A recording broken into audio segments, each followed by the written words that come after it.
This is Lesson 85, Rational Exponents. Our warm-up, we want to simplify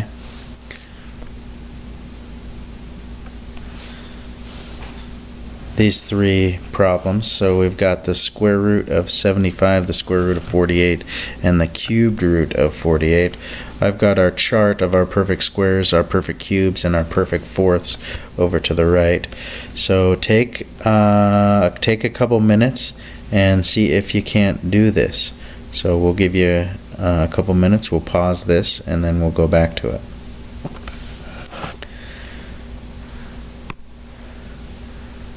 Finding the square root of 75, we're looking for the biggest perfect square that goes into 75, and the biggest perfect square that goes into 75 that's a factor of 75 is 25. So we'd say that is the square root of 25 times the square root of 3, because 25 times 3 makes 75, and then we can evaluate the square root of 25 to 5. So this is 5 roots of 3. 5 root 3.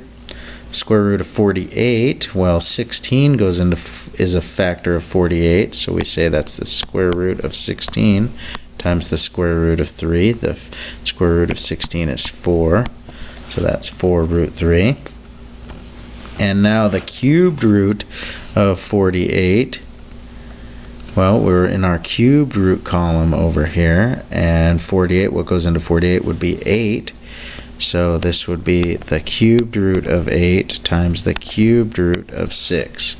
And then the cubed root of 8 we can see is 2, so this is 2 times the cubed root of 6. Homework questions we'll do tomorrow. And today what we're learning about is exponential notation and radical notation. So we should be familiar with exponential notation, and we should be familiar with radical notation. And today we're going to learn how to move back and forth from exponential notation to radical notation. So first, moving from exponential notation to radical notation. If we look at what we have here, we've got a to the mn power and how that's converted to radical notation. We can see that our denominator is now what root we're taking, and our numerator is what power we're going to take our base to after we take its root. Our base is now inside our radical. So if I wanted to change 5 to the 1/3 into radical notation, the first thing I look for is the denominator. The denominator is a 3, so I say, okay, this is going to be the 3rd root of 5, and then we're going to take that to the first power. 2 to the negative 1/4. Don't let negative exponents trick you up. Remember, this is the same as when we see a negative exponent, we need to take the reciprocal of the base, so that's the same as 1/2 to the positive 1/4 power. So 1/2, my base is 1/2, my denominator is 4, so that means I want the 4th root of 1/2, and then I'm going to take it to the first power.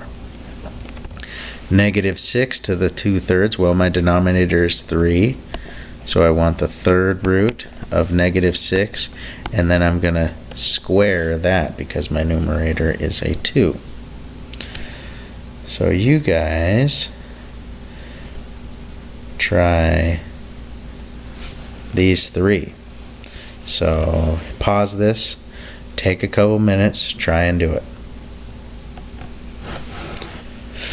We'll start here.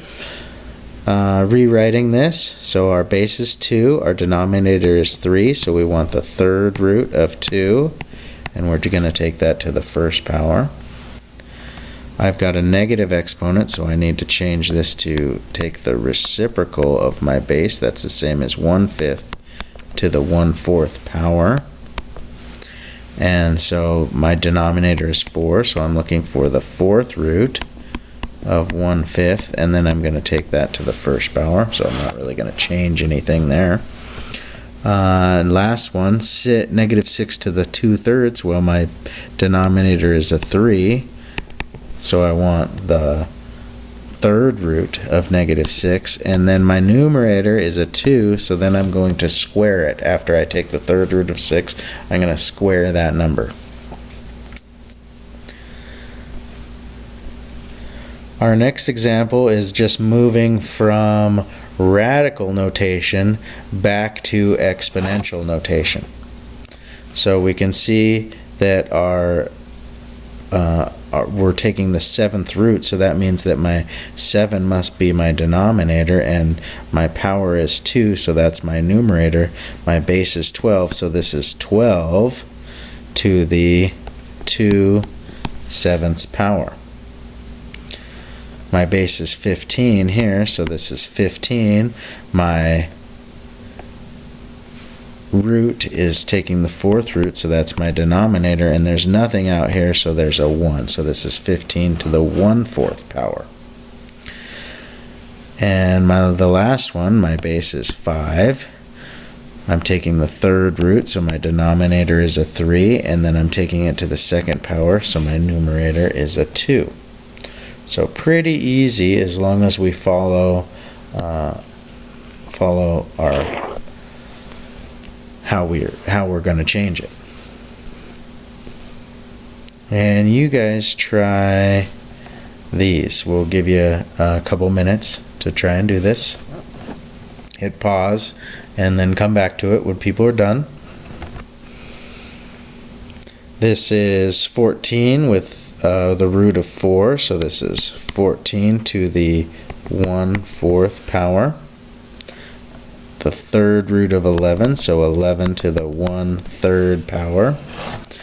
And the 7th root of 5, and then taken to the 2nd power, so 5 to the 2/7 power. And it's that easy. Now, you guys try to evaluate these expressions here. So we're just trying to simplify or evaluate them here. So we want the 2nd root, or sorry, the 3rd root of 216. We're going to change this. We'll need to change that, unless you're good in your head, to the negative 1/2 power. So that's the same. Remember, we need to take the reciprocal of that. And 32, we need to change that to radical notation, unless you can do that in your head. So we're going to want to change those into radical notation. So hopefully you guys had already written this down. But here's the chart to help you. So we've got the 3rd root of 216. Hey, look at that.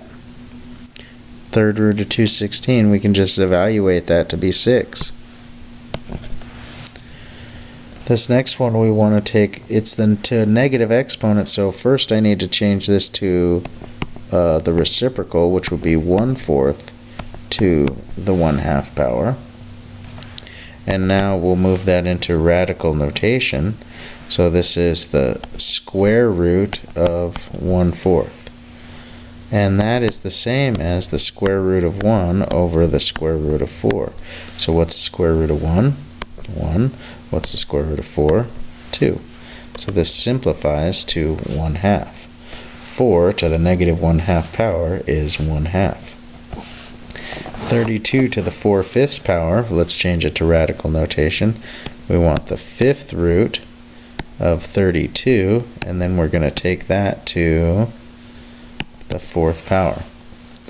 So we can probably find the 5th root, even though I don't have that on the chart. We can see we're going 2, 4, 8, 16. What would our next one be? It would be 32. So the 5th root of 32 is back to 2. So then we're taking 2 to the 4th power. And 2 to the 4th power, we can go back to our chart. 2 to the 4th power was 16. So that's just a long way of saying 16. 32 to the 4/5 power is 16. Now our homework tonight is homework 85, so make sure we're using class time wisely.